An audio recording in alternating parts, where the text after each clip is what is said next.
Hello friends, how are you all? In today's video, we are going to revise the IND AS 21 for foreign currency transactions. So, let's get started. And you all know that according to your syllabus, this was an important IND AS, right? And we studied a lot of things in it. Now, I have delivered countless lectures on this topic. I will summarize it in an hour and a half. These are the same notes that I had given you in class. You have it in your copy. Please sit down and open your copy. As I revise for you, keep turning the pages of the copy, okay? When things written in your copy get recalled, you can read in AS after that. So kids, I will start revising now. First of all, in my class, in part 1, what was part number 1? Part 1, video 1, lecture 1, it is the same. It's our first lecture. In the beginning, I had explained concept number 1, which was about coverage. I had told you in the beginning that what all we will read. So I talked about covering two things.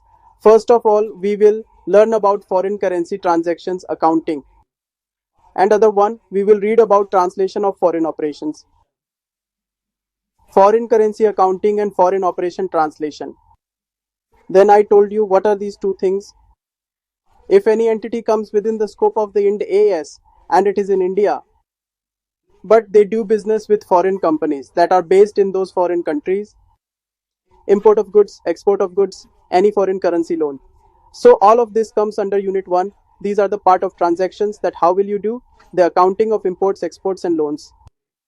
But if you have established a business out of the foreign country, we call it a foreign operation. It could be anything like a branch, a subsidiary, an associate, a joint venture. So how would you translate it into Indian currency before consolidation? I will teach that. Main objective of translation was consolidation. We need to read these two things. But it seems like there are two things, but I told you a lot of extra things. Your additional concepts that were given, they all were related to consolidation. The first is the elimination of intra-group transactions between holding and subsidiary. The second is goodwill recognition. Let's say you have a foreign subsidiary. Now tell me, how would you cancel the intercompany's debtor-creditor stock on unrealized profit? Second is there's a foreign subsidiary. How will you deal with its goodwill? Third, how will you deal with the disposal of the foreign operation? There are many things. It looks like there are two concepts, but there were many. As I go forward, I'll keep revising things to you. I have attached class notes. You can continue reading them. Then kids, after teaching this coverage, I had started the second concept, types of currencies. Very important. And the entire lecture, your lecture number 1, was completed in the second concept. Okay, I just told you the types of currencies and asked some questions. I didn't do anything else besides this. So maybe you might remember when I told you about currencies, we had 3 currencies with us. IND AS 21 speaks about 2 kinds of currencies, from which one was reporting currency, one was functional currency, and the other one was foreign currency. Reporting currency, what is called as reporting currency? The currency in which you are preparing your financial statements, your profit and loss, your balance sheet, your cash flow. I will show you screen once, it will be easier for you to get it. Here you go. Reporting currency is that currency. Reporting currency is the currency in which an entity prepares its financial statements. Reporting currency is with which you're preparing your balance sheet, P&L, cash flow statements. Reporting currency is the currency in which the financial statements of a company are prepared and presented. You are in India, and if a company in India presents its balance sheet, P&L, cash flow and notes, in what currency will it present? In rupees, in Indian rupees. You'll give it to the Indian shareholders in Indian rupees, right? If your financial statements are in Indian rupees, then that's your reporting currency. Indian rupee is your reporting currency. The reporting currency is usually the same as where your company is located. The country in which you live and do business. You've opened an institution in Dubai. Currency of Dubai is dirham and the financial statements there will be in dirham. If it's American company, they'll prepare their financial statements in America in US dollars. If it's European company, it'll be made in euros. Your financial statements are prepared in the currency of the country where your company is located. It's your reporting currency. You'll say it's a simple matter, very simple.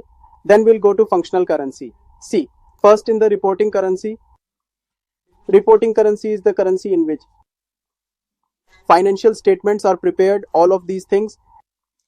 Generally, the country where we are located, that becomes your reporting currency. For all the Indian entities, the currency is rupees.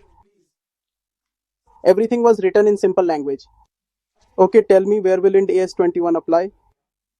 IND AS 21 will be applied to Indian companies which are listed or have 500 crores net worth.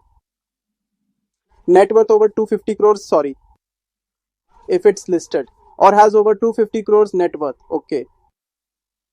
Why will any foreign company learn IND AS? So if you're in India and you follow IND AS, then you will make in rupees. But when we read rules, we read it in the standardized language.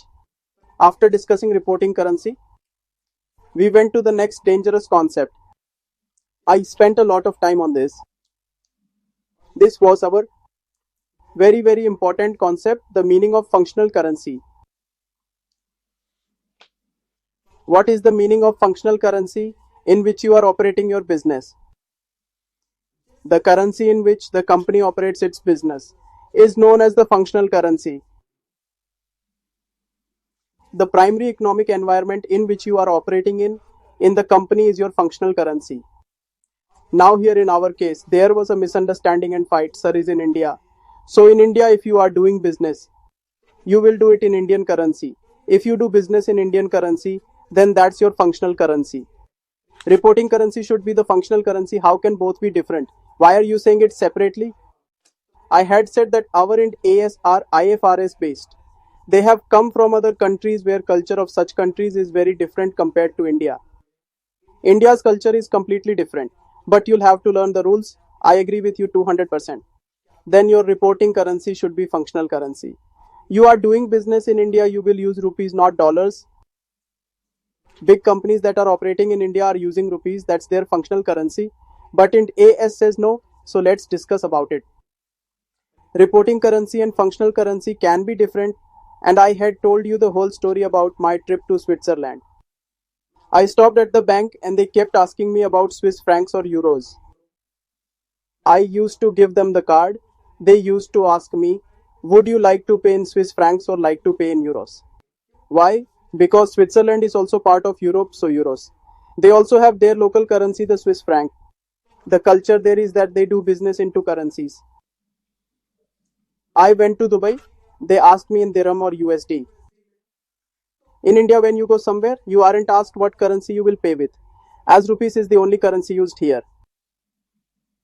Economic environment outside is completely different. You need to understand the concept. Functional currency is the currency in which you run your business, the currency in which you operate your business. The currency in which your business operates is your functional currency, and it may be different from reporting currency, local currency. So I told you to identify functional currency first. To do this, you need to consider two types of factors, primary factors and secondary factors. I had told you three primary factors. The first factor I told you is to check which currency is used to fix the selling price of your goods. Your goods have a selling price, right? Which currency influences the selling price of your goods? The second factor is you need to check your company's material cost, labor cost and overhead costs. Which currency determines their total amount? Then the third factor is the business that you are running. Check that with which country's competitive forces your business is regulated. These were the three primary factors I told you.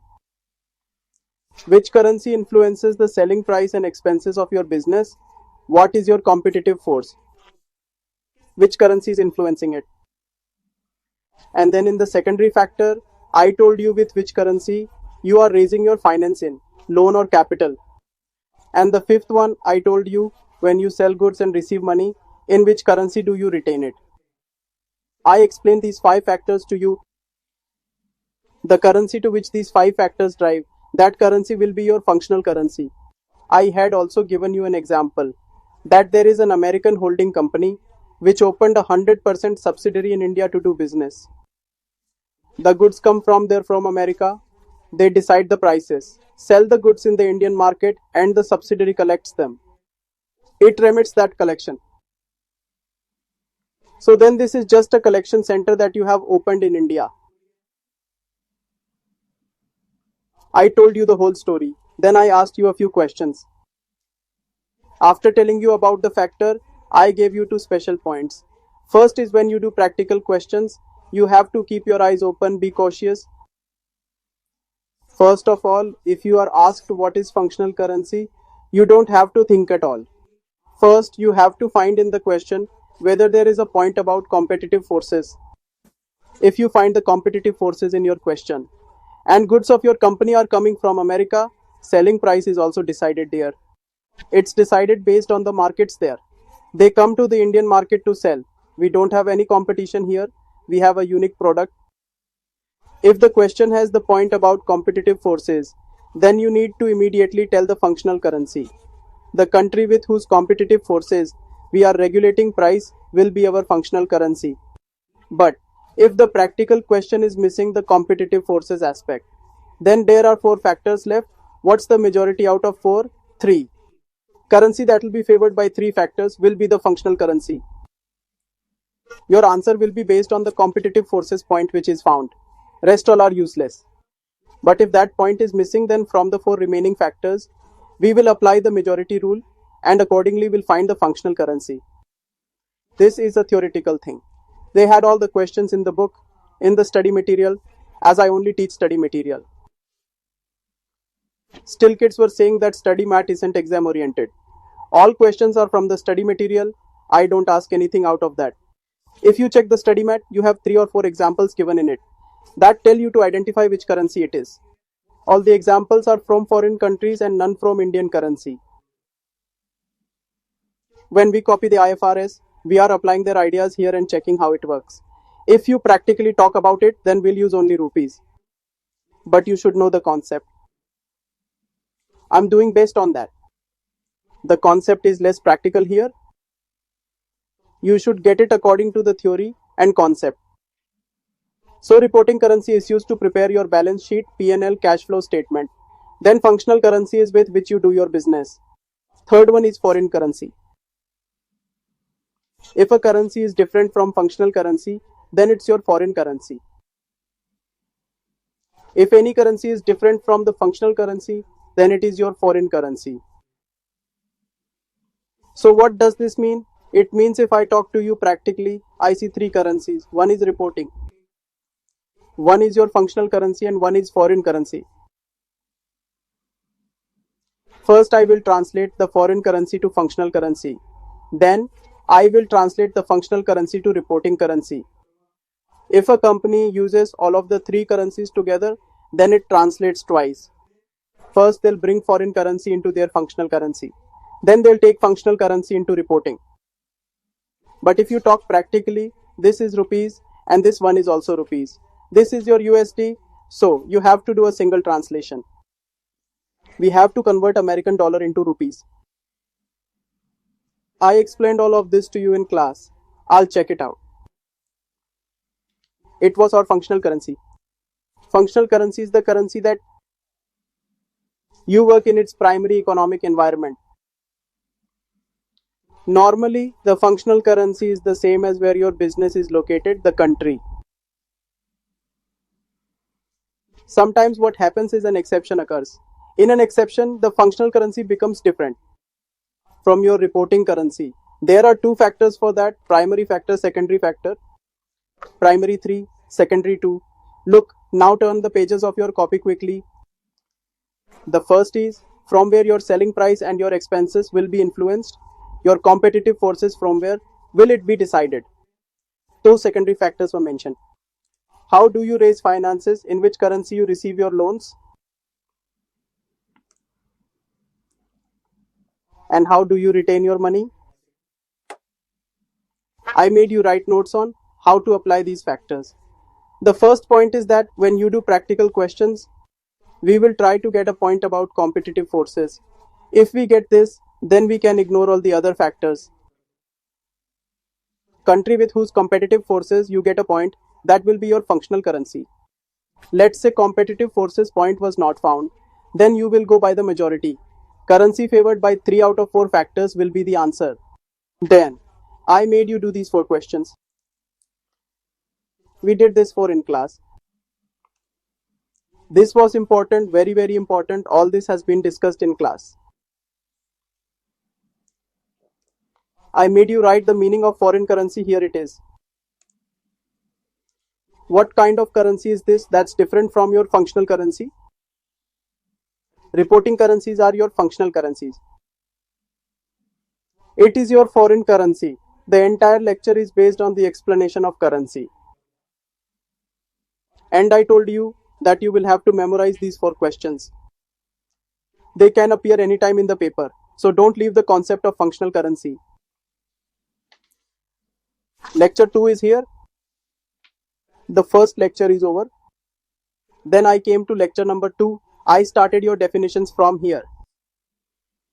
Your main end AS that started here. This is concept number 3. It's about important definitions. And I explained 3 definitions to you mainly. I gave 3 main definitions. Check your notes. First, meaning of exchange rate. Second, meaning of monetary items. Lastly, meaning of non-monetary items. I told you these 3 definitions. So the first thing was the meaning of exchange rate. What was the exchange rate? Foreign currency single unit. 1 pound, $1, 1 euro, 1 dirham. The rate at which a unit of foreign currency can be converted into Indian rupees is your exchange rate. Pound is of 110 rupees, the dollar is 90 rupees, euro 95 rupees, the dirham is of 25 rupees. How many rupees you will have to pay if you wanna buy 1 unit of foreign currency is known as exchange rate. And then I told you 2 types of rates, the buying rate and selling rate. The buying rate and the selling rate for all the assets you have in foreign currencies, you have selling rate for them.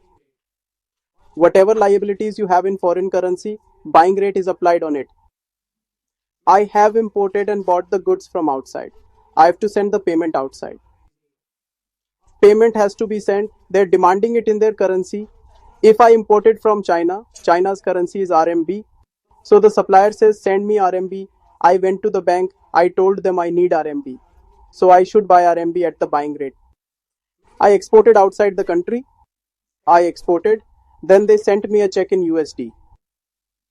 I took the USD to bank and told them to give in rupees. I'm going to sell dollars. Selling rate will be applicable. So all the assets are at selling rate and all the liabilities you have to pay for which you have to buy foreign currency is at buying rate. In India there is a culture, okay? Here the buying rate is high and the selling rate is low. This is how the bank makes money. Buying and selling are never same. You wish to buy a dirham, it's for 25 rupees. If you wish to sell it will be sold to 22 or 22.5, that's the profit of bank. But I told you something else, that we will not discuss buying and selling. In the whole Ind AS, we will assume that buying and selling are same.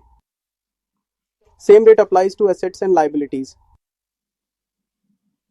This becomes very complicated. You must have read about buying and selling rate in the SFM, but they said in the beginning of the Ind AS, consider it the same. We agree. Now they say you have 4 rates. The exchange rate could be your opening rate, your closing rate. It could be your average rate and can be your actual rate as well.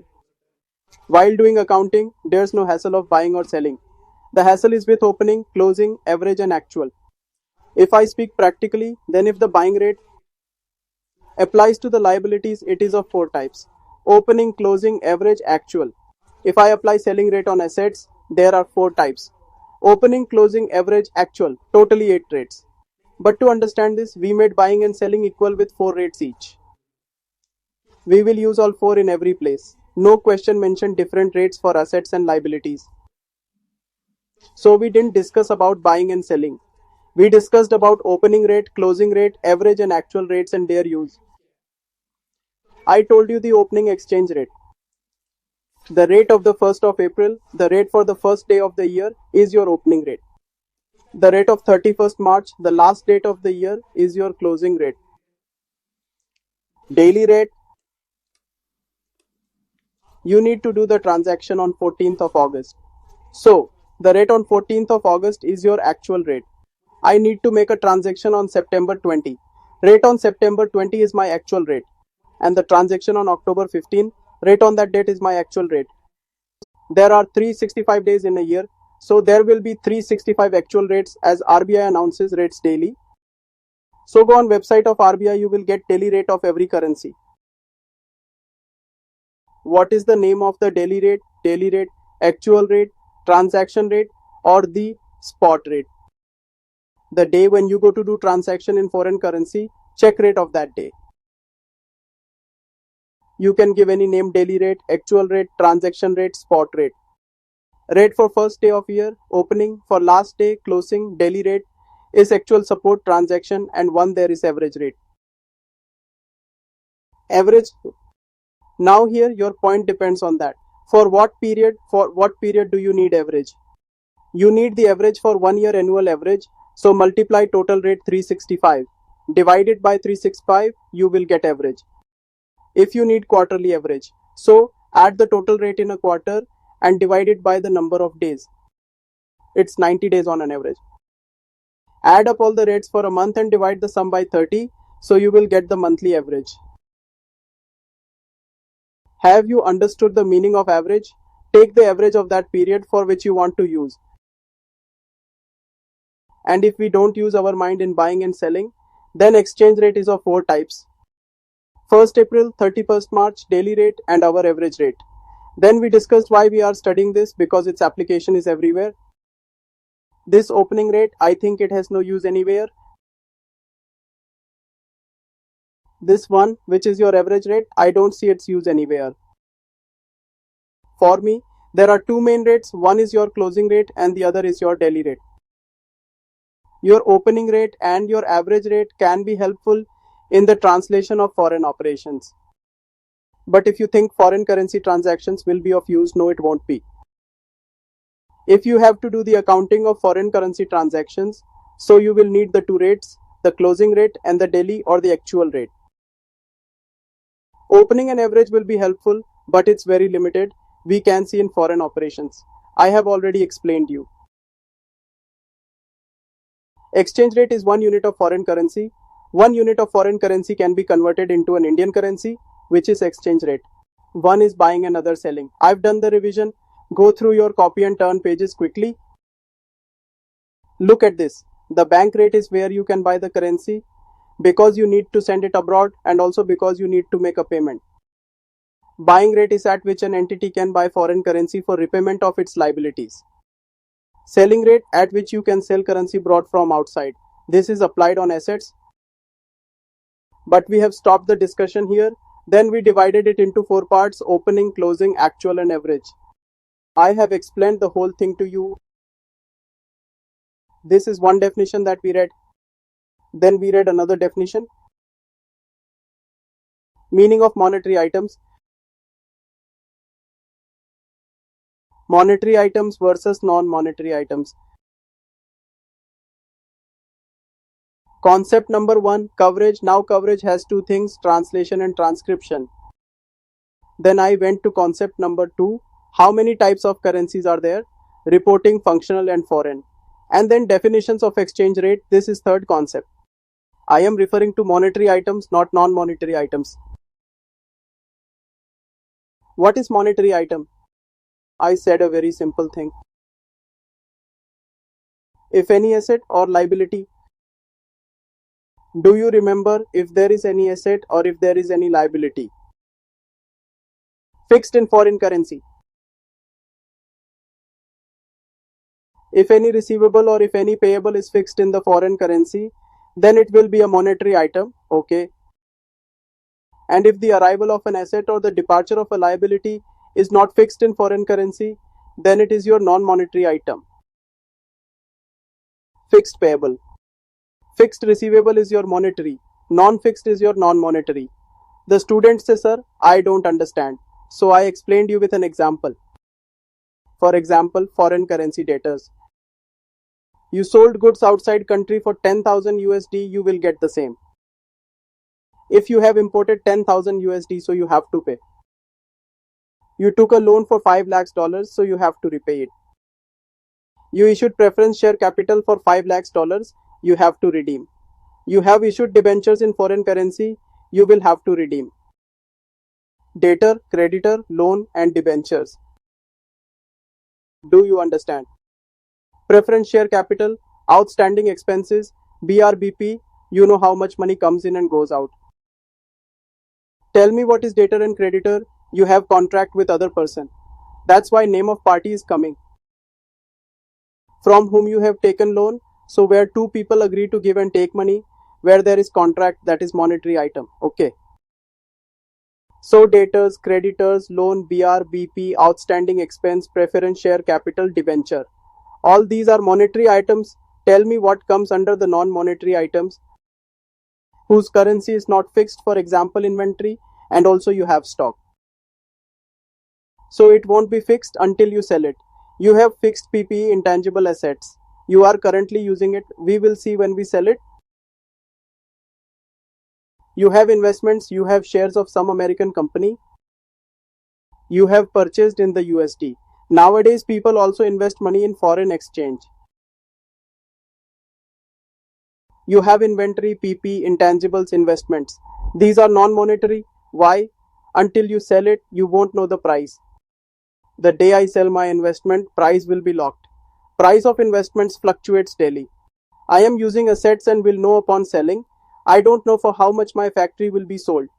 I have fixed inventory's price. I don't know if the customer will agree to pay that amount. I will only come to know when it will be sold. There's no contract in inventory. The day customer buys it, they become debtor, you can call it monetary. Then you ask me why I am doing this bifurcation. It is because the accounting is different for this and it's different for this. Rules for monetary are different from non-monetary. If you made mistake in bifurcation of item, or if you have chosen wrong accounting model, then marks will be deducted. So you should know which item we have to consider. I have told you the whole thing in detail with examples in the class. It's monetary item, which are fixed in foreign currency. That means the inflow and outflow, whether it's receivable or payable. So example was debtor, creditor, loan, pension, gratuity, which you'll give to your employees. Okay. You have to give preference share capital, debenture, some provision that you have prepared in foreign currency. Everyone has read in AS 37. When we make provision, when outflow is probable and we know that money will go. See how many examples are there. Non-monetary, non-fixed, which are not fixed, which have not been fixed yet. We don't know how much money will come in and go. Why assets, inventory, investment, ESC, reserves, equity, share capital? Because you have buyback. There is no guarantee of buyback. Preference share capital is of redeemable nature. You have to pay money back, so it's monetary. It's either redeem at par or premium as written in prospectus. You do not require to buy back the equity share capital, as we will not return the money lifetime because it is an irredeemable capital where no money has to be paid and there is no guarantee or liability. It will be non-fixed, non-monetary item. Okay, then we came at concept number 4. The first concept was on coverage, second was on currency, third was on definition. Now fourth is on accounting. From here we started accounting part for what it was. It was for foreign currency transactions. From here we have started the accounting part. You might remember that we have divided foreign currency transaction in two parts. First, you figure out that whether you are doing accounting of monetary items or non-monetary items. Monetary rules are different, non-monetary rules are different. We have bifurcated this. Then we started discussion on this accounting for monetary items. Like discussed, it was divided in two parts. Settlement in same year. You must remember. Please check it in your notebook. Okay, check it. You will find it written in the same format as I am saying. Settlement in the next year.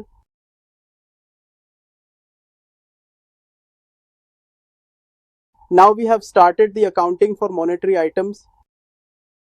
In that we got two concepts, same year and next year. What was it? Same year means the export happened in this financial year and also the collection. Now the balance sheet shows no balance. It was imported in same financial year and repayment was done. Balance sheet does not show any creditors. So when any balance is not visible in the balance sheet, then that settlement is in same year. The balance sheet rule won't work. Import payments, export collections all settled within the same year. And as far as the balance sheet goes, there is no balance of foreign currency. It's zero.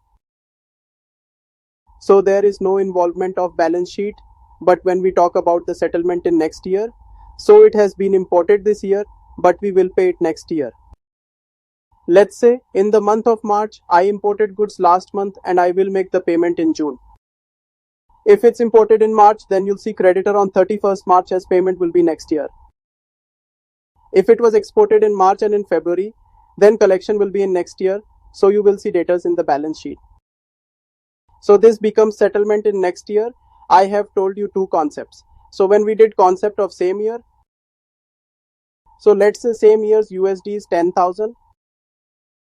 I'm taking example of export. The rate is 60 rupees on 1st May and the rate is 63 rupees on 1st June. This is my sell date and this is my collection date. Sales were made this year, collections also came this year. This is called as settlement in same year. A very simple accounting. First is initial recognition. It means to pass the first entry. I had told you a uniform concept on daily rate. Let's head over to actual rate. If you are passing entry of 1st May, so on the rate of 1st May, and if you are doing on 1st June, so on the rate of 1st June. This is our initial recognition. This is our settlement. So we have passed first entry 60 into 10,000, which is on 6 lakhs rupees, and entered as debtor account debit to sale. Foreign currency debtor account debit to sales. You can check this presentation from copy. I have entered the sale of 6 lakhs rupees. I got the money after 1 month. On that day the rate was 63 rupees. I will get dollars and take it to bank. Bank says I am giving 63. Now I have 630 in my account. So now I will pass entry bank account debit 630 to debtor 6 lakhs. 30,000 extra has come. This is change gain and this will go to profit and loss. There is no difference in dollar. It is 10,000. But where is the fluctuation coming? It is coming in the rate. Monetary item, fixed payable, fixed receivable. So 10,000 is 10,000 only. First it was 60, now 63. So fluctuation is there. Ind AS clearly says all these fluctuations will go in P&L. If rate increases, your collection will increase. If it goes from 63 to 59, you lose 10,000. Then also we put it in P&L. If you get 590 for 6 lakhs, it is loss, and 630 for 6 lakhs, then profit, because we have to take exchange G and exchange L and put in P&L. This is called settlement in same year. This year sale and collection. In 2 steps the work is done. First step, initial and second settlement. Take the difference between two and put in P&L. I am talking about monetary items. I am talking about fixed items. Now let's take another example.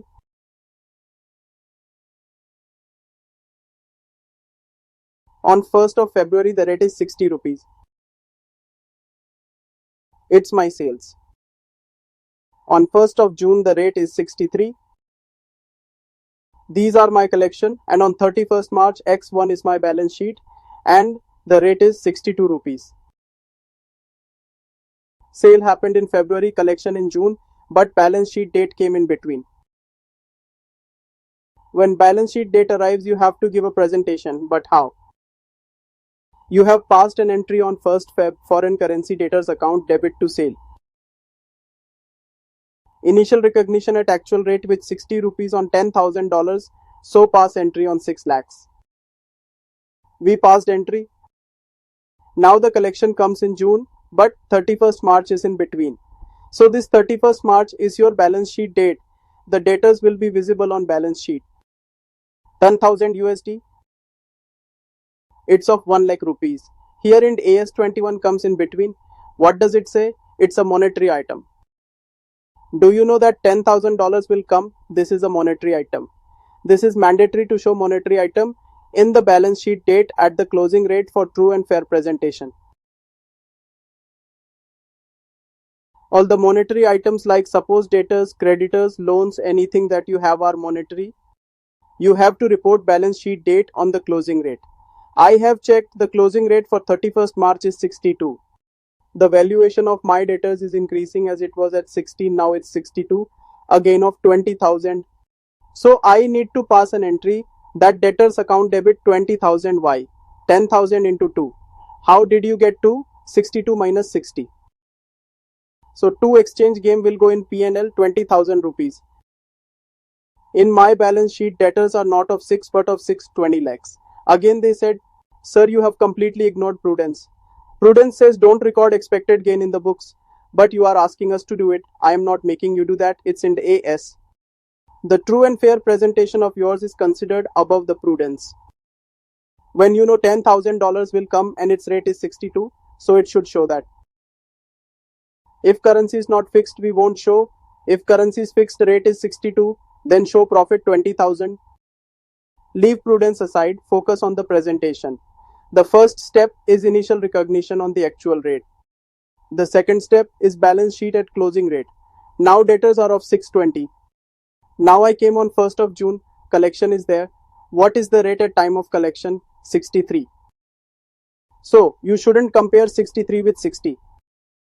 Compare 63 with 62. Why? It was already 60. We have made it 62. We made the gain. Now take it to 63. So compare initial with balance sheet and balance sheet with settlement. So this was a simple process. We do this in Inter also. Let's pass the entry. Bank account debit 630. 2 debtors 620 and 2 exchange gain 10,000 rupees will go in P&L. Alright.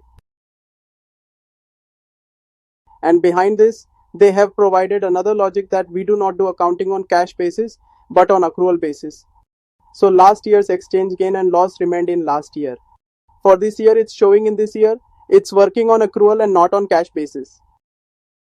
If you want to make 60 to 63 and collect a gain of 30,000, so it accounts on cash basis. First make 60 to 62, then 62 to 63. Suppose someone says it was 60, then it became 59, then it became 63. So dollars are still 10,000. This is an example of export. So then what you will do? When the concept is given to you, then what difference does it make to us that what is the amount? It's 6 lakhs. This is 590 and this is 630. So no problem.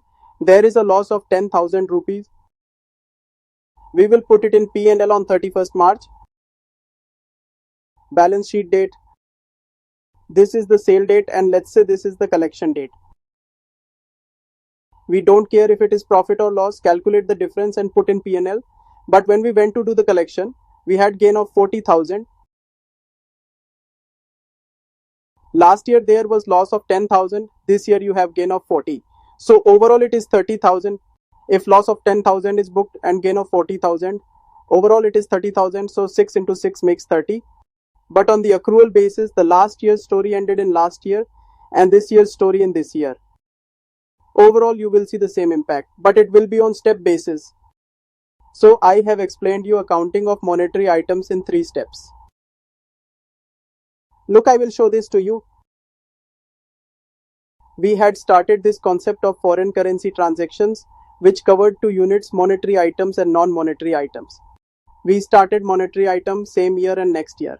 In same year there were 2 steps. 2 steps in same year, initial and settlement. This is same year. First step is initial, do it in actual rate. Second step, settlement, do this also at actual rate. And put the difference between these two in P&L. But if you go to the next year, there are 3 steps and the balance sheet will come in between. Here we have done some examples, small examples, conceptual example. You have to read it by yourself from notebook.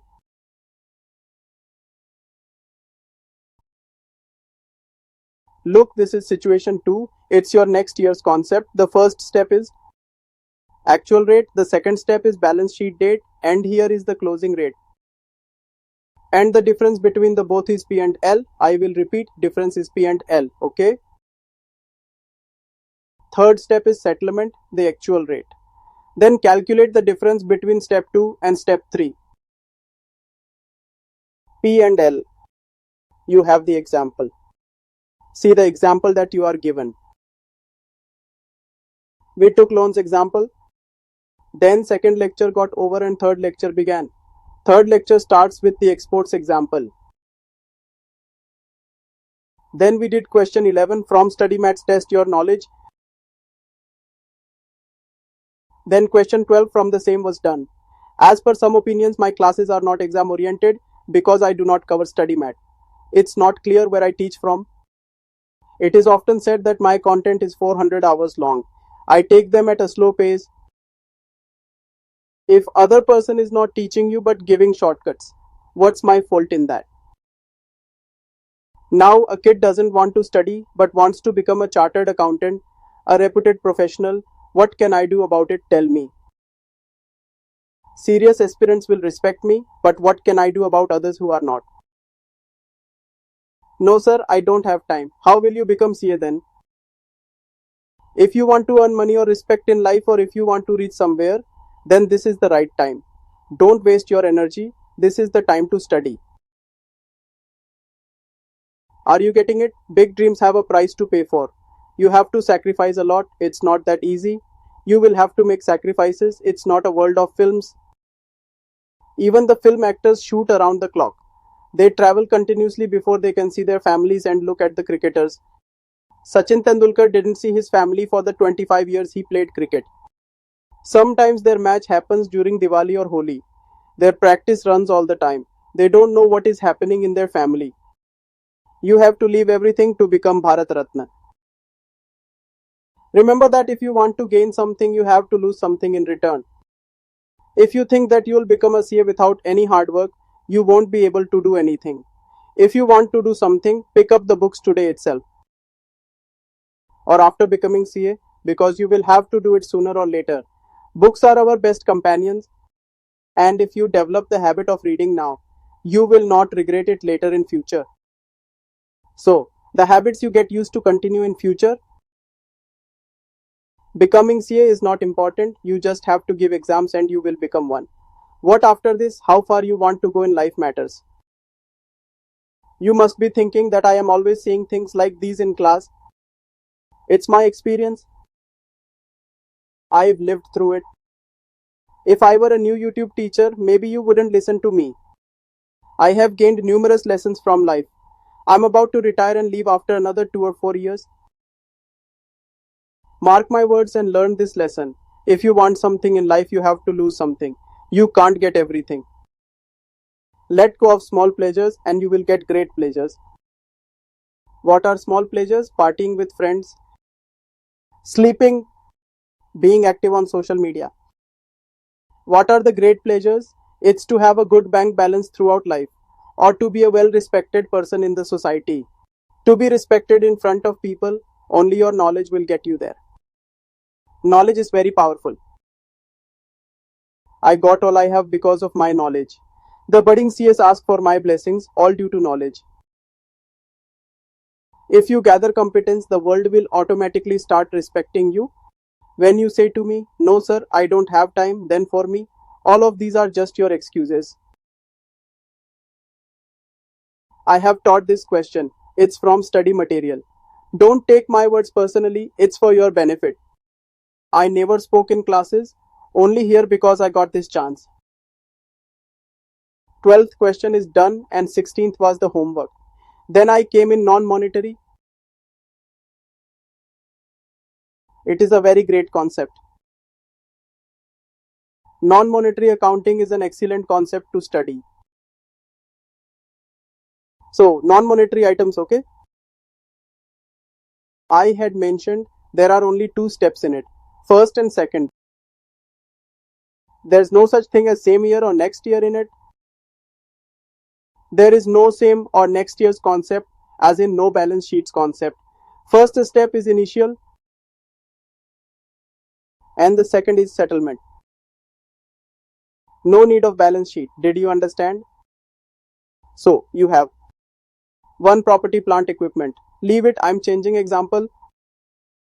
So, the company bought a property, okay, for appreciation in Dubai. Okay, and we have made the payment of 1 lakh dirhams for this. 1 lakh dirhams, and the rate was 25 rupees. We paid 25 lakhs. Now we have made an entry and passed it. PPE account debit to bank 25 lakhs. But I know that my property is in Dubai. And I also know the value of properties in Dubai keeps changing. If this property were in India, there would be no fluctuation. But this property is in Dubai, there'll be price difference. I bought it for 1 lakh dirhams. I made the payment at the rate of rupees 25 lakhs and kept it. This is my first step. Now come to the second step, settlement. And after 5 years, I sold the property I bought in Dubai. Now students, you all will be like, sir, 5 balance sheets would have been issued in 5 years. It should be in the balance sheet too. Why aren't you applying the closing rate? I am trying to tell you that non-monetary items don't have closing rates. The non-monetary items rate will remain the same, the rate at which you bought it. There's no need to show it at the closing rate. Just show by doing acquisition and then wait for the sale, meaning the settlement. I went to sell it and sold it for 1,10,000 dirhams. I made a profit of 10,000 dirhams. So when I sold this, it becomes 27.5 lakh rupees, right? So 10 multiplied by 25, my rate was also 27 rupees. Rate's 27. Rate and price both have gone up. Do you understand this? So this is your settlement, okay? There's no need of balance sheets concept in this. Now what will be its accounting? Let me explain. I'll pass the entry bank account debit 1,10,000 dirham into 27. I'll get 29,70,000 rupees after multiplying 110 with 27. Then I will write to PPE, I bought it for 25 lakh rupees. Now write fair value gain. It will go to P&L. To fair value gain. You had invested 1 lakh and received 1,10,000. The value of your property has increased from 1 lakh dirhams to 110. So there's fair value gain of 10,000 dirham. At the rate of 25 rupees, let's assume it's 2.5 lakh rupees. Then you have an exchange gain. Both gain are different and will be calculated separately. The price difference, that is 110 for 1 lakh, is a fair value gain, and rupees 25, which became 27, is an exchange gain. How to do this? Look. Multiply 110 by 2 rupees and 27 by 25. So you have exchange gain of 220. Tally the entry and check. 25 plus 2 is 29. Was there any balance sheet in between? For non-monetary items, 2 points are worth noting. First, the day you buy them and keep them. Record them at the acquisition rate of that day. No changes should be made in balance sheet. When selling it, you need to calculate the fair value gain and loss and exchange gain and loss at the time of settlement. So break it into two parts. And I am explaining this breakup. And I have given examples of the breakup that I am explaining. I'll elaborate it a bit further. Here you go.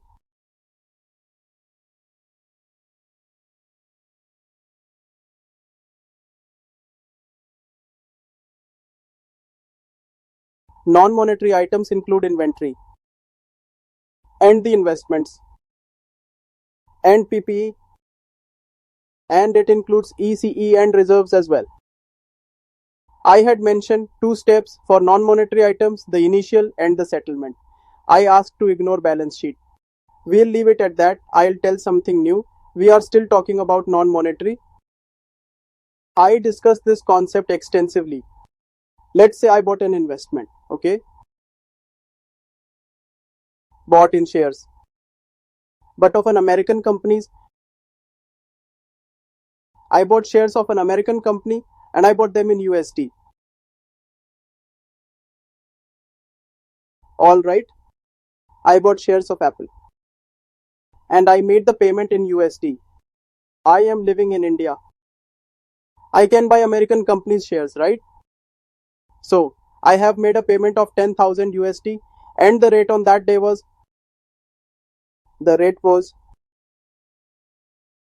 let's say it's 80 rupees. So I passed an entry. Investment account debit. To bank rupees 8 lakhs. 80 into 10,000. This is my step 1. Now the second step. In second step we have the balance sheet. But in AS21 says this is non-monetary item. For balance sheet date, no need to show it on the closing rate. Very nice. But then 109 came in. 21 gives me the exemption to leave it at 8 lakhs. I don't need to show non-monetary items. We will see fair value gain and exchange gain when I'll sell it. But 109 says that equity shares are with you, so balance sheet valuation is mandatory. 109 is applied on it and it's asking for valuation on the balance sheet date. But this is the inventory. So in AS2 says cost or the NRV, whichever is lower. PP says that it will use a reevaluation model. So if your non-monetary item is seeking valuation from you on balance sheet date in its original Ind AS, then 21 also tells you the process of how these fluctuations are recorded. Here I explained the breakup of the exchange and fair value. It's possible, right? 21 says to forget non-monetary, but 109 says to do the valuation. So what did we do next? Under 109, we checked the balance sheet date to find out what the fair value is today. Okay, clear? So it was found that the shares you bought for 10,000 USD were of 10,200 USD on the balance sheet date. You're making a profit of $200. Great. And when you check the rate, you found out that the current rate is going on at 81 rupees. You have got two benefits. 10,000 has become $10,200 and the rate of 80 has become 81 rupees. Hence two gains. So if a non-monetary item's valuation is done in original Ind AS, whether it is 2 or 109 or whether it is 16 or 38, you should know process for valuation of non-monetary items. I told you two steps. Step 1. Start with 10,200 minus 10,000. Let's do it. Into 80. Don't look at this rate. First look at how much your dollar has appreciated. Here I am taking the actual rate, okay? The one I initially recorded. But I am taking the difference of value or price here. Clear? This is my fair value. This is my carrying amount and this is my actual rate. I need to increase the investment of $10,000 by 200.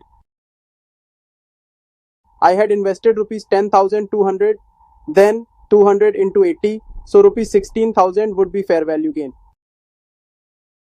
Then step 2, as I told, was investment has become 10,200. You turned 10,000 into 10,200 because of fair value gain of $200.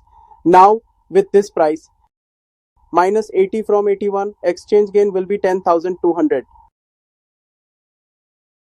These were two steps. First, calculate fair value gain, which is fair value minus carrying amount multiplied by actual rate. Then find exchange fluctuation by taking rates difference. This is fair values difference. This is exchange gains or exchange rates difference. I had told you two steps. Both are gains, so 26,200 has increased in total. To increase investment's value, First, you will pass the entry. Investment account debit 26,200. Okay. So fair value gain as well as to exchange gain will go to P&L. It is 16,000. It is 10,200. So current balance sheet shows an investment of 8,26,200 and not of 8 lakhs. You can check if 10,200 into 81 is giving 8,26,000. So this is how I taught you to break up and taught you how to segregate. Got it? This whole process was explained to you in 2 steps. Take any example like the example of stocks or inventory. You bought an inventory for 10,000 USD. The rate was 80 rupees, but it became 9,800 USD when the balance sheet came and your rate was 82. Out of cost and NRV has lower value. The valuation will be based on it. First, calculate the fair value loss, also called as valuation loss. So subtract 9,800 from 10,000 into 80. Look here, you can clearly see that you have a loss of 16,000 rupees. So this is your fair value loss. Now coming to the exchange. 9,800 multiplied by 82 minus 80. You will see gain here. There's gain of 19,600. So overall there will be a gain of 36 rupees. There is a loss and a gain. We have covered all accounting and also passed entries. Look here. This is non-monetary. It means that the presentation of non-monetary items at balance sheet date will be the same rate at which it was acquired. In this, accounting for non-monetary items is similar to accounting for monetary items except accounting for balance sheet date, because we don't apply the closing rate on balance sheet date. I explained basics first, then I told you some helpful things like exception. Look here. Your principle will change if you need to do valuation of balance sheet date. Clear? And the non-monetary items are measured at fair value at balance sheet date. We can consider closing rate. It can be taken if we go by fair value. 2 steps were mentioned, first and second. First, find fair value change. First, take fair value, deduct initial recognition and take actual rate. Then find out the exchange fluctuation. I've explained this entire working. It is written stepwise in your notes. I have also given examples. Look. This is example 1 which I was explaining. Here's example 2. It became 8,800 from 10,000. It's inventories example. You are losing $1,200. 1,200 times 60 is 72,000. You lost $72,000. But there's a gain of 2 rupees. 60 becomes 62. So it's a gain of 17,600. Here's 2 different entries in 2 steps, then we passed entries. This is the valuation loss, this is exchange. Everything is in your notes, check them out. Okay, after this, here's the third example. Okay, then fourth example is separate for PPE, investment and inventory each. I have given separate example for everything. Then question 10 was done from study mat, test your knowledge. It is a very important question. This question from study mat is an exam oriented question. Next, after question number 10, it was a big question. Question 20 was homework. Then we come to lecture number 4. This is part number 4. We started with the 5th concept of foreign operations. First, I taught foreign operations definition. I told that if you establish a business outside of India, then it is your foreign operation. You can establish this branch in any form, like subsidiary, associate, or joint venture. So, any business outside of India is a foreign operation, and you can establish it in any form. Why are we reading in AS 21? The foreign operation will have to be consolidated in India. Are you getting it? If it's a branch, then the head office will consolidate it. And if it's a subsidiary, then the holding company will consolidate it in India. If it's an associate, then the investor will consolidate it in Ind AS 28. If it's a joint venture, then we will consolidate it under 28 or 111. Okay, students? Consolidation of any foreign operation you establish outside of India has to be in India. Therefore, it will be in Indian rupees. Foreign operations' trial balance is in foreign currency. So, you need to translate the trial balance into Indian currency before consolidation. You can consolidate it after the trial balance is translated into Indian currency. In this, I didn't teach you consolidation. You only know what you did in 110, 28 and 111, right, students? In this, I had just explained to you how to translate the trial balance from foreign currency to Indian currency. And it had some translation rules in it as well that were to be followed. For example, you are preparing a trial balance. All right. We are translating from US dollars to Indian rupees, euros to Indian rupees, and pounds to Indian rupees because you need to create consolidations report in India. So, we have one debit and one credit. Earlier in the class, I asked to check for foreign operations assets. So, whether it is goodwill or PP or intangible, whatever it is. If assets are ready, then apply closing rate.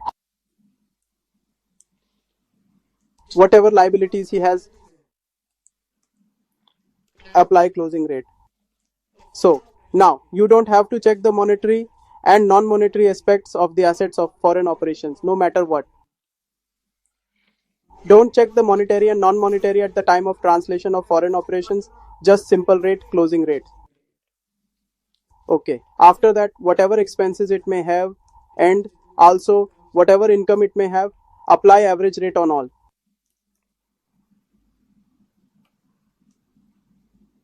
Okay, so the share capital that it has, the reserve that it has, and the surplus that it has. Two parts of reserves. First is pre-acquisition and second is post-acquisition. This is on date of acquisition. It happens later. Which rate on it? Date of acquisition rate. What was the rate of the shares on the day you bought them? This is also the date of acquisition rate. This is your average rate. Post-acquisition profits are those we earned later. If later, then average rate. We took the total. The difference that came. There has to be a difference between the total of the debit side and the credit side.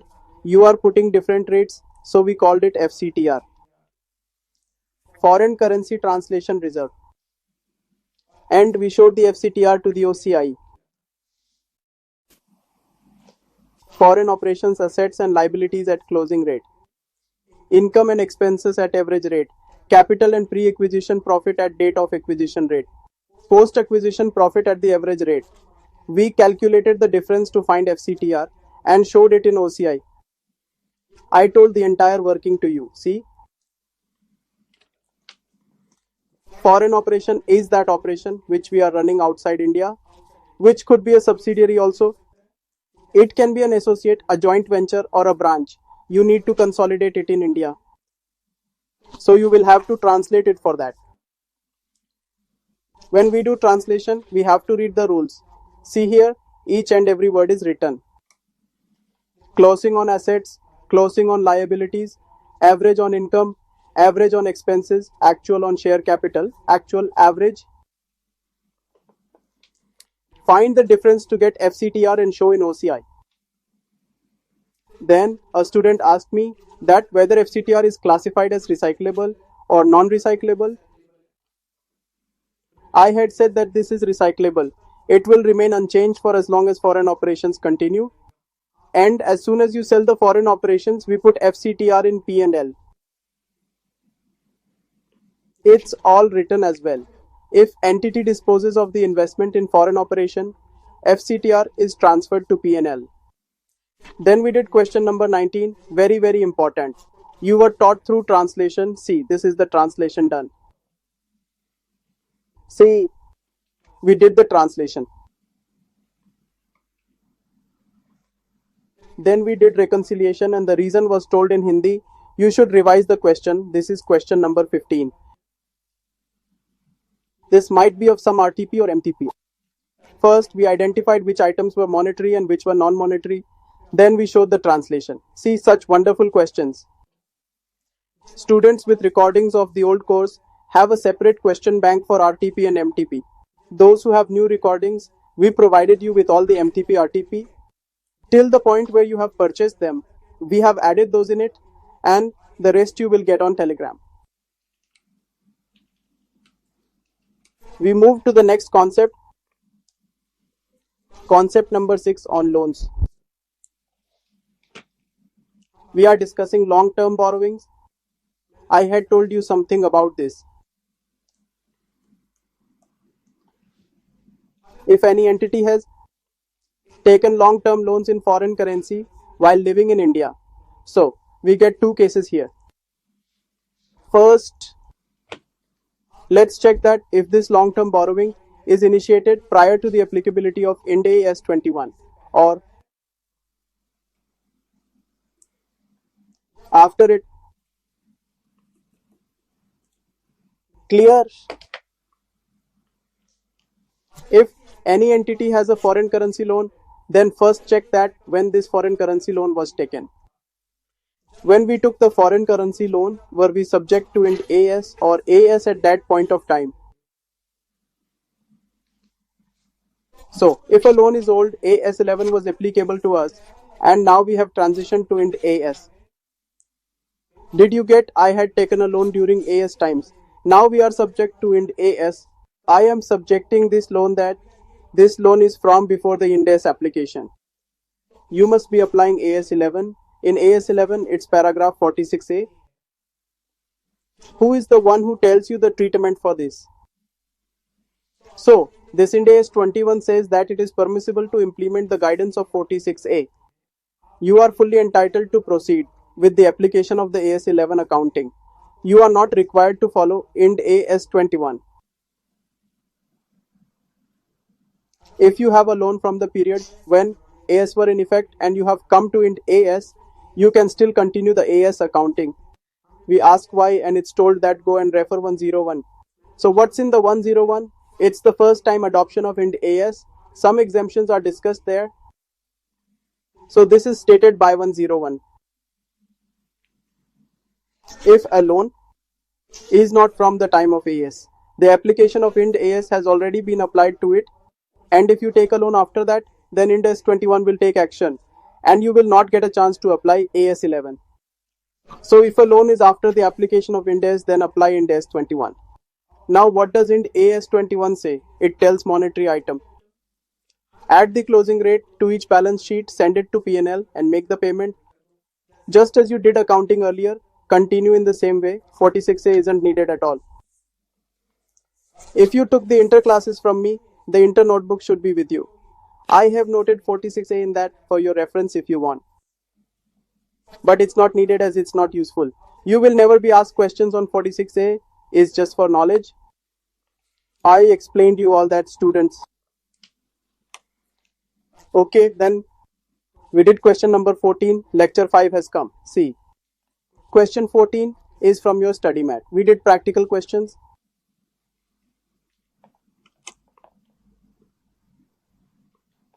Okay, right? So we will move on to concept number 7 now as we go along. What is concept number 7 about? Elimination of intra-group transactions. This is very important. It's an important concept. One is holding and other is a foreign subsidiary.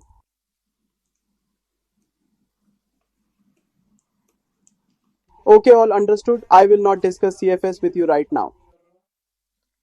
I won't be discussing translation with you now, nor about foreign operations. I am rewinding it to clarify. This is a holding. It's a foreign subsidiary based in India. This is in the USA. Okay, understood? Holding sold the goods to it. Sold goods. So, the foreign currency debtors are shown in its books now. because entry will pass foreign subsidiary to sale. They are debtors until the money arrives. If money arrives, we will eliminate it, okay? These foreign currency debtors in the form of subsidiary are there in the balance sheet date. I'm not talking about CFS or foreign operations. I am just saying that I exported to a company, made it a debtor and put in the balance sheet. This is your monetary item now. You will show this on the balance sheet date at the closing rate. If we show the closing rate, there will be fluctuation, it will go to P&L. So I am referring SFS here. Stand alone financial statement of holding as per Ind AS 21. Suppose holding sold the goods to subsidiary or someone else, the monetary item appears on the balance sheet with fluctuation affecting the P&L. Nothing new is being said. Okay, what happened now? Its balance sheet has debtors. So its balance sheet will have creditors too. When its balance sheet has creditors, now it's time for CFS. They will be eliminated. Eliminate his debtors and its creditors. Ind AS 21 says that when you create CFS, you will cancel each other's dues. Cancel the debtors and creditor, do it. But this monetary item evaluation that you did inside the SFS and the exchange fluctuation we got will not be eliminated. The holding company sold goods to subsidiary and made it debtor.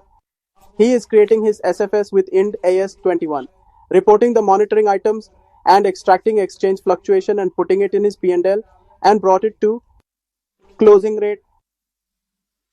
So now it's time to make the CFS. I translated the foreign operations. I translated and brought it into my books. Debtors and creditors are in front of us. Ind AS 21 says, cut what needs to be cut. But the exchange fluctuation you recorded in the SFS, as per Ind AS 21, do not touch it. You are cancelling each other's balances. It has nothing to do with the exchange fluctuation. Do what needs to be done in the CFS. The SFS exchange fluctuation will be there. Second point is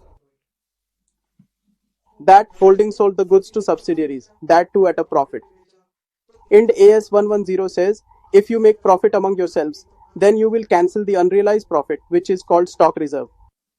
We will check downstream upstream, so Ind AS 21 allows to create stock reserves. But this has nothing to do with your Ind AS 21 exchange fluctuation. It's because of 110, means that cancel the debtor creditor, cancel the stock of the stock reserve, do whatever. This has nothing to do with your Ind AS 21. No impact on exchange fluctuations, it will remain the same. How do you eliminate it? You can cancel the mutual balance, but the exchange fluctuations are in single party books. How will they be eliminated? Remember, one more thing was told. The balance of FCTR that you have, FCTR. While eliminating your intra-group transactions, it will not affect that. It will be there. So you are eliminating it from balance. Do debtor creditor, do BRBP, create stock reserve, do what you are doing, do what 110 says. But neither will the FCTR of the Ind AS 21 be impacted, nor the fluctuation recorded in SFS. And I have covered the questions related to this for you in the past. Your copy has notes written in it, please check. They are attached on top of the screen, read it. Pause and see. Look, the 8th question was done. Very, very important. On intragroup transaction. See, even entries are passed too. If anyone needs to revise the 8th question, they can do it from the screen or do it by the class book, as you need to. 21st and 5th were given in homework, then 2 questions were discussed in class, then we moved on to concept number 8. It was computation of goodwill and its translation. That was a good point. So, you have taken control of a foreign company while sitting in India and took 80% of the shares, and an Indian company took over the control of a foreign company. So this is business combination. It will be subject to Ind AS 103. Ind AS 103 says that net assets debit. 2 PCs, 2 NCIs and difference goodwill. So here, Ind AS says a thing that if you buy control in a foreign company, so this initial recognition with regard to 103 will be done in foreign currency first. This goodwill calculation will be done in foreign currency. If you are investing in a foreign company sitting in India and controlling it, and you call it a business combination, then the goodwill that arises from that company will be in foreign currency. When goodwill is in foreign currency, then it will be translated at the closing rate.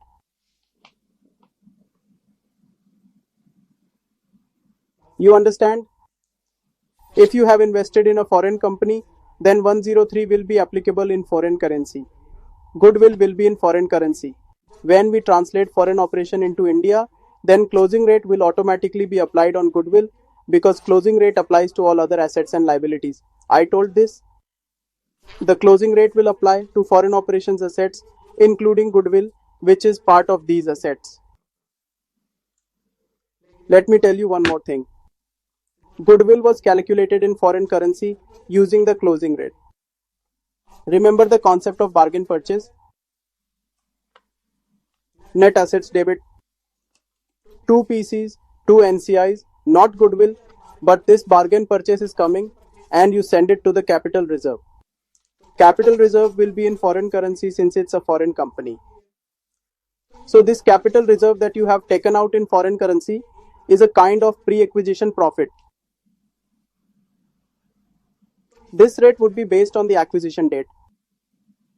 Goodwill will convert to assets covering the closing rate, but if capital reserve comes, so then our pre-acquisition date of acquisition rate will be enforced. I have already told you all this. See here, as per the Ind AS 21, goodwill in a foreign subsidiary shall be computed in a foreign currency first. Find goodwill, then translate it to the closing rate because all the assets and liabilities convert at the closing rate. Next, if the capital reserve comes in on the date of acquisition in foreign subsidiary, then you know which rate to apply on the pre-acquisition profit. Then we also had questions on it. Question number 13, there was both goodwill and elimination. You should revise it, dear. Okay. We have also past entries. Okay then. Then the last concept came up. Concept 9, disposal of a foreign operation. When we dispose of any foreign operation, the FCTR will go to P&L. Remember I told you this. Let's say you have a foreign subsidiary. You sold it. Subsidiary will have to be recognized. When you recognize the subsidiary, you pass net assets debiting entry to the bank, to NCI, goodwill debit. Now I have to dispose of the foreign operation. Dispose of foreign operation. So what next? I will turn everything upside down. If I sell it, then money will come to my bank account. NCI debit, remove this as well. Remove 2 net assets. Remove 2 goodwill. Remove FCTR also. Remove FCTR and what else? And remove post-acquisition profits as well. Because we may have added the post-acquisition profits to our reserves. What will be the difference? Let's see. First, the FCTR balance goes automatically to P&L. The rest is disposal profit loss. It's all is accumulated in P&L. See this entry here. Remove FCTR, take the bank, the selling price, remove NCI. Remove the post-acquisition reserves, remove the assets, remove the goodwill, put the difference in P&L. Then the 18th question was done about disposal. I have also solved questions. Entry pass is done and the question from your study mat. Okay. Then we have thank you. And best of luck is here too. My name is here. And your Ind AS 21 is revised. Reading the questions is your job. Working hard is your job. I can just teach you and help you revise. I can put in some effort. But ultimately everything is in your hands. Do you want to be a hero or a zero? It's on you. I agree destiny plays a very big role in life. Situations and circumstances play a very big role, students. Every student's circumstances are not the same. Some children are struggling with the financial conditions in their family. Some children are struggling with health conditions in their families. Their parents or others in the home may also have problems. Some students are fighting with themselves. Everything is fine, they just can't study. But let me tell you, the fight is with all. This student does not have financial issues but is struggling with himself and lacks motivation to study. Those who want to study are not getting the conditions to study. Yes, there is fight. You must fight to survive, students, and only then you will move forward in life. If a student faces no troubles in life, then they are truly a blessing from God. He should study anyway. Your brain is good, your financial condition is good, there is no problem in your home either. So, what would be the most favorable condition for you? Can you tell me? I was born into a good family and my father was a wealthy man. He passed away 2 years ago. He had a lot of money. We were in good condition.